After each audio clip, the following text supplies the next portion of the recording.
সাতাশে মে ভোরবেলা জাপানের শান্ত সুশৃঙ্খল কোবে শহরের তোমেগাওকা জুনিয়র হাই স্কুলের গেটের সামনে থমকে দাঁড়ালেন এক পথচারী।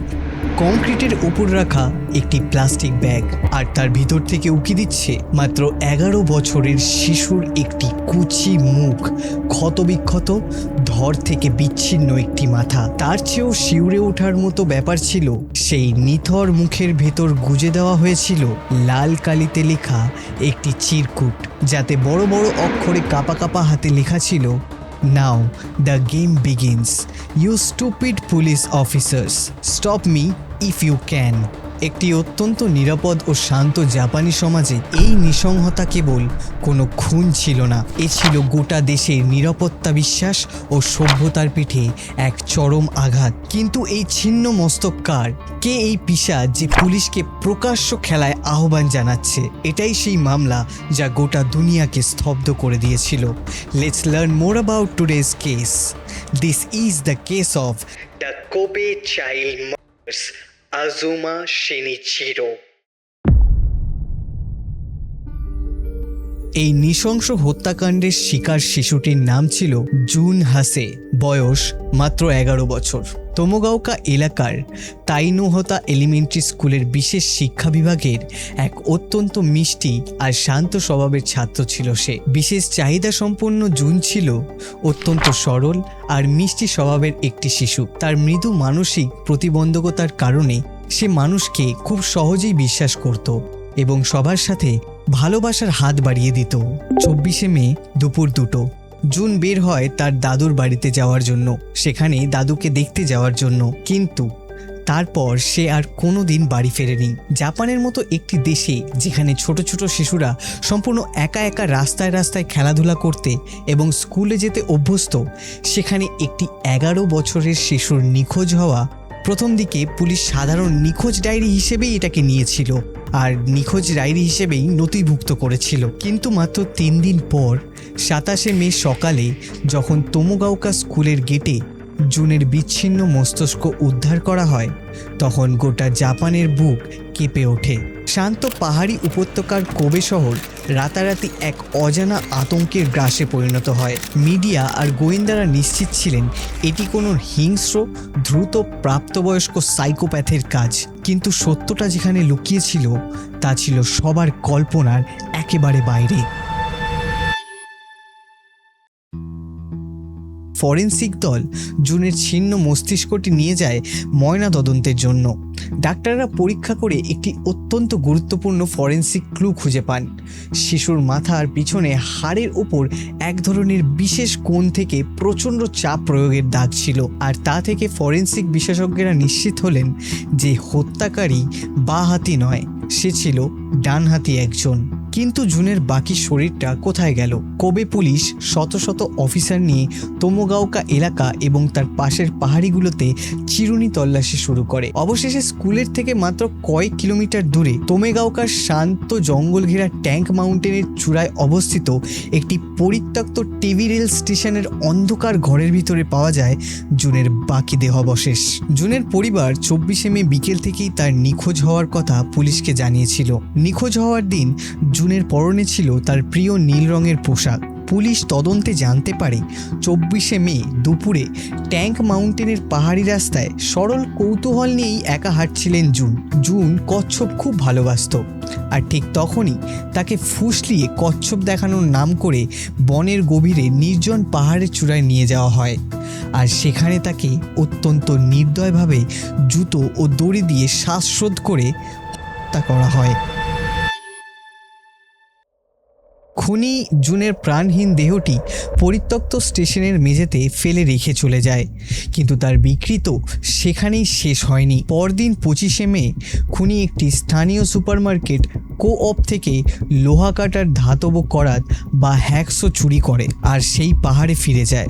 নির্দয়ভাবে শিশুর মাথাটি শরীর থেকে কেটে কেটে আলাদা করে দেয়। এরপর মাথাটি প্লাস্টিকের ব্যাগে ভরে নিজের সাইকেলের স্যাটচেল ব্যাগে লুকিয়ে নিয়ে চলে আসে সে নিজের বাড়িতে।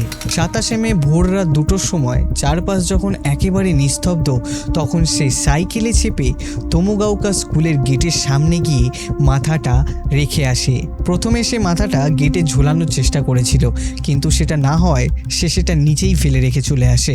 এই বিভৎসকতার কোনো যুক্তি বা সমীকরণ পুলিশ মেলাতে পারছিল না। পুরো শহরের অভিভাবকেরা তখন আতঙ্কে নিজেদের সন্তানদের একা স্কুলে পাঠানো বন্ধ করে দিলেন। 6ই জুন কোবে শহরের সুপরিচিত সংবাদপত্র কোবে শিনবুন এর দফতরে একটা চিঠি এসে পৌঁছায়। আর চিঠির ভিতরে ছিল লাল কালিতে স্কুল রুল টানা কাগজের ওপর লেখা 3 পৃষ্ঠার এক দীর্ঘ ইস্তেহার। এই চিঠিতে খুনি নিজেকে সাকাকিবারা সাইতো বলে দাবি করে জাপানের বাধ্যতামূলক শিক্ষা ব্যবস্থাকে তীব্র ভাষায় আক্রমণ করে। সে লেখে, বাধ্যতামূলক শিক্ষা ব্যবস্থা আমাকে এক অদৃশ্য মানুষে পরিণত করেছে। যদি সমাচার মাধ্যমগুলো আমার নামের সঠিক উচ্চারণ করতে ভুল করে, তবে আমি প্রতি সপ্তাহে 3টি করে সবজি ধ্বংস করব। সবজি বলতে সে এখানে ওই নর্মাল বা কমন মানুষদেরকে বোঝাতে চেয়েছে।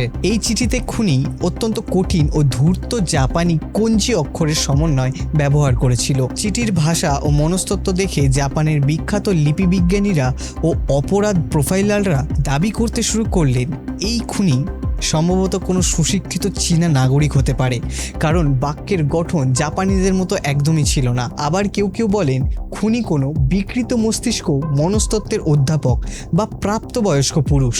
ইতিমধ্যে পুলিশ বেশ কয়েকটি ভুল লিডের পিছনে নিজেদের শক্তি অপচয় করতে থাকে। তোমোগাওকা বাজারে হ্যাকসো বা করাত কেনার সময় সিসিটিভি ফুটেজে এক মধ্যবয়স্ক ব্যক্তিকে দেখা গিয়েছিল, যাকে পুলিশ প্যাডলক নাম দিয়ে খোঁজা শুরু করেছিল। এছাড়া ট্যাঙ্ক মাউন্টেনের আশেপাশে এক রহস্যময় স্কুটার চালক এবং একটি কালো নিসান গাড়ির পিছনেও পুলিশ হন্যে হয়ে ঘোরে। কিন্তু জুন মাসের মাঝামাঝি সময় এই প্রতিটি সন্দেহভাজন ব্যক্তিকেই নির্দোষ বলে খালাস করে দিতে হয় তাদেরকে। আর এরপর পুলিশ একেবারে শূন্যে ফিরে আসে, যেন এই ইনভেস্টিগেশন কোনো মতেই এগোতে চাইছে না। আর ঠিক তখনই কোবে পুলিশ একটা যুগান্তকারী সিদ্ধান্ত নেয়। তারা সুমাওয়ারের ঘটে যাওয়া পূর্ববর্তী কিছু অমীমাংসিত অপরাধের ডায়েরি নিয়ে নতুন করে সেগুলো খুলতে শুরু করে। আর এখানেই লুকিয়েছিল আসল রহস্যের চাবিকাঠি।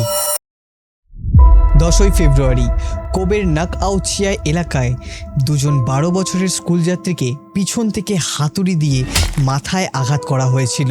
এরপর 16ই মার্চ দুপুরে 12:25 10 বছরের ছোট আয়াকা ইয়ামাসিতাকে রিউগাতা এলাকায় হাতুড়ি দিয়ে পিটিয়ে পিটিয়ে মারাত্মক আহত করা হয়, যার ফলে 1 সপ্তাহ পরে সে হাসপাতালে নিজের প্রাণ হারায়। আর এই হামলার ঠিক 10 মিনিট পরে তাতসুগাওকা পার্কের বাইরে 9 বছরের আরেকটি ছোট মেয়েকে পেটে ছুরি দিয়ে আঘাত করা হয়। এই শেষ মেয়েটি অলৌকিকভাবে বেঁচে ফিরেছিল আর হাসপাতালে শুয়ে সে পুলিশকে জানিয়েছিল জীবনের সবচেয়ে গুরুত্বপূর্ণ সূত্রটি।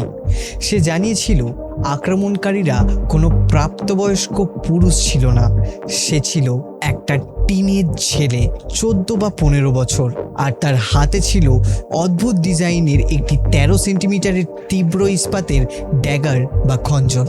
এই জবানবন্দি পুলিশের প্রাপ্তবয়স্ক খুনি খোঁজার সমস্ত থিওরিকে এক নিমিষে গড়িয়ে দেয়। খুনি কোনো প্রাপ্তবয়স্ক পুরুষ নয়, সে সুমাওয়ার্ডেরই কোনো এক স্কুল পড়ুয়া টিনের ছেলে।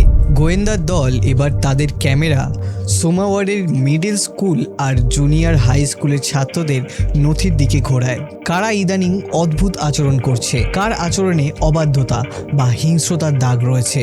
আর এই সব জিনিস ঘাঁটতে ঘাঁটতেই তদন্তকারীদের চোখে পড়ে তোমোগাওকা জুনিয়র হাই স্কুলের এক 14 বছর বয়সী ছাত্রের নাম শিনিচিরো আজুমা। 13ই মে শিনিচি তার এক সহপাঠীর দাঁত ভেঙে দেওয়াতে তাকে স্কুল থেকে সাময়িকভাবে বহিষ্কার করা হয়েছিল, আর 15ই মে থেকে সে স্কুলে আসছিল না। পুলিশ আদালতের বিশেষ নির্দেশে শিনিচিরো আজুমার স্কুলের পরীক্ষার খাতা ও নোটবুকের হাতের লেখা সংগ্রহ করে ফরেনসিক ল্যাবে পাঠায়। বিশেষজ্ঞরা যখন আজুমার হাতের লেখাগুলোর সাথে খুনির পাঠানো সেই লাল কালির চিঠির অক্ষরের অপটিক্যাল ও কেমিক্যাল পরীক্ষার চালান করেন, তখন তারা এক যুগান্তকারী ও রোমহর্ষক সত্যের মুখোমুখি হন। এই দুই হাতের লেখা ছিল মিলিমিটার মেপে নিখুঁতভাবে এক। হাতের লেখার বা কলমের প্রেসার পয়েন্ট সব কিছু একেবারে মিলে যাচ্ছিল, আর এটাই ছিল পুলিশদের কাছে একটা ব্রেক থ্রু। কিন্তু কে ছিল এই শিনিচিরো আজুমা? কিভাবে সুমাওয়ার্ডের এক শান্ত মধ্যবিত্ত বড় বাড়ির ছেলেটির মনের ভেতরে জন্ম নিল এমন এক নরপিশাচ রাক্ষস? আজুমার জন্ম হয়েছিল এক সচ্ছল জাপানি পরিবারে। মধ্যবিত্ত পরিবারের বড় ছেলে আজুমার শৈশব কেটেছিল মায়ের তীব্র ও কঠোর শাসনের মধ্যে, যা ছিল প্রায় মানসিক নির্যাতনের সমতুল্য। আজুমার একমাত্র মানসিক আশ্রয় ছিল তার দিদিমা, কিন্তু পঞ্চম শ্রেণীতে পড়ার সময় দিদিমার আকস্মিক মৃত্যু আজুমার মাথার ভেতরের সমস্ত মানসিক বাঁধ ভেঙে দেয়। তার দিদিমার মৃত্যুর পর সে এক গভীর অবসাদ ও বিকারগ্রস্তকার অন্ধকারে তলিয়ে যায়। ষষ্ঠ শ্রেণী থেকে আজুমার অবদমিত হিংস্রতা প্রকাশ পেতে থাকে। শুরু করে অবলা জন্তু জানোয়ার থেকে। শামুক আর ব্যাঙ কাটার পর সে সুমাওয়ার্ডের পথচালিত বিড়াল আর কুকুরদের নির্যাতন করে তাদেরকে কাটতে শুরু করে। বিড়ালের বিচ্ছিন্ন মাথা আর তাদের তীব্র যন্ত্রণার চিৎকার আজুমাকে এক বিকৃত মানসিক আনন্দ দিত। হাই স্কুলে ওঠার পরে আজুমার উপর ক্লাবের চাপ ও মা বাবার নজরদারি একেবারে বেড়ে যায়। ফলে খোলামেলা মাঠে বিড়াল কাটার সময় ও সুযোগ কমে যায় তার জন্য। তার সেই অবদমিত পৈশাচিক আকাঙ্ক্ষা বিড়াল থেকে সরাসরি স্থানান্তরিত হয় মানুষের শরীরে। সে নিজের শোবার ঘরের জানলা সবসময় বন্ধ করে অন্ধকার ঘরে বসে মানুষের মৃত্যুর প্রক্রিয়া নিয়ে কল্পনা করতে শুরু করে। স্কুলের ভিতরেও সে পুরো বিশৃঙ্খল ছিল। তার বন্ধুদের জুতোগুলোকে নিয়ে সেগুলো আগুনে পুড়িয়ে দেওয়া, কিংবা তার বন্ধুদের সাইকেলের টায়ার কেটে সেগুলোকে বিক্রি করে দেওয়া, এগুলো ছিল তার রেগুলার অভ্যেস। এইগুলো ছিল তার ডেইলি লাইফ তার স্কুলের মধ্যে। অবশেষে 13 মে স্কুলের সহপাঠীর দাঁত ভেঙে দেওয়ায় তাকে স্কুল থেকে সাময়িকভাবে বহিষ্কার করা হয়। আর এই বহিষ্কারের তীব্র ক্ষোভ আর মানুষের মৃত্যু দেখার বিকারগ্রস্ত তীব্র ইচ্ছাই তাকে জুন হাসেকে হত্যার চূড়ান্ত পথে ঠেলে দিয়েছিল। 28শে জুন কোবে পুলিশ স্টেশনের একটি নিস্তব্ধ জেরাকক্ষে স্বেচ্ছায় জিজ্ঞাসাবাদের মুখোমুখি করা হয় শিনিচিরো আজুমা নামের সেই 14 বছরের টিনেজ ছেলেকে। প্রথম দিকে সে অসম্ভব ধূর্ততার সাথে সমস্ত অভিযোগ অস্বীকার করছিল, কিন্তু ঠিক যখন গোয়েন্দারা তার সামনে স্কুলের সেই হাতের লেখার ফরেন্সিক রিপোর্ট এবং তার ঘরের ড্রয়ার থেকে উদ্ধার হওয়া রক্তমাখা 13 সেন্টিমিটারের সেই তীক্ষ্ণ ইস্পাতের খঞ্জরটি তুলে ধরেন, তখন 14 বছরের সেই কিশোর পাথরের মতো জমে থাকা মুখের অভিব্যক্তি ভেঙে চুরমার হয়ে যায়। সে পুরো কান্নায় ভেঙে পড়ে তার নিজের সমস্ত অপরাধ একেবারে স্বীকার করে নেয়। খুনি তো ধরা পড়ল, কিন্তু জাপানের কঠোর ও ঐতিহ্যবাহী বিচার ব্যবস্থা তখন এক অতভূপূর্ণ আইন সংকটের সামনে এসে দাঁড়িয়েছিল। জাপানি জুভিনাইল অ্যাক্ট বা নাবালক আইন অনুযায়ী 16 বছরের কম বয়সী কোনো অপরাধীকে জাপানের কোনো সাধারণ ফৌজদারি আদালতে সাজা দেওয়া বা কারাগারে পাঠানো সম্পূর্ণ অসম্ভব ছিল।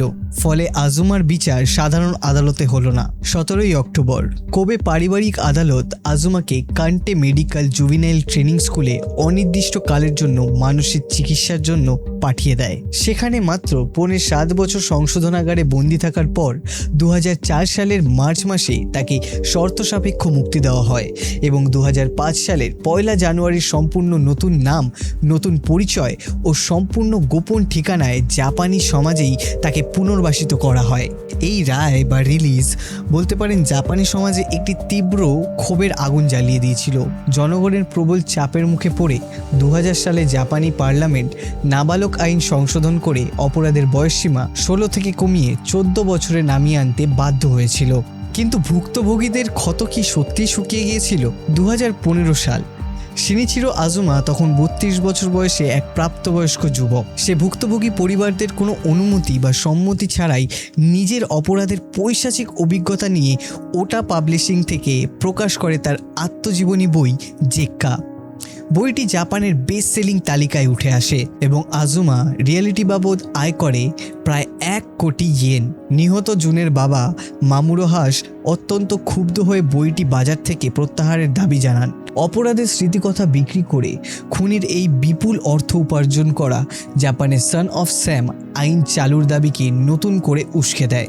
আজুমার কোনো অনুশোচনা ছিল না, কারণ সে বছরই সেপ্টেম্বরে সে ইন্টারনেটে একটি ওয়েবসাইট বা নিজস্ব ওয়েবসাইট খুলে তার কুরুচিপূর্ণ ছবির প্রদর্শনা করতে থাকে। তার বিভিন্ন ধরনের সে তার ছবি ওখানে আপলোড করতে থাকে, আর যেটা দেখে জাপানের জনগণ আরও ক্ষিপ্ত হয়ে গেছিল। তারপর 2022 সালের অক্টোবর মাসে এক চাঞ্চল্যকর তদন্তে প্রকাশ পায় যে কোবে পারিবারিক আদালত ওই ঐতিহাসিক এবং স্পর্শকাতর মামলার সমস্ত আসল সরকারি রেকর্ড, বিচারের নথি ও পুলিশের তদন্ত ফাইল পুড়িয়ে সম্পূর্ণ ধ্বংস করে দিয়েছে। এই কলঙ্কজনক আবিষ্কারের পর 2023 সালের 25শে মে জাপানের সুপ্রিম কোর্ট আনুষ্ঠানিকভাবে জাপানের জনগণের কাছে ক্ষমা চাইতে বাধ্য হয়।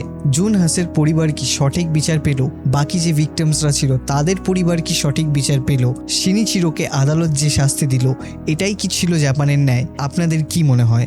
অবশ্যই কমেন্ট বক্সে জানাবেন।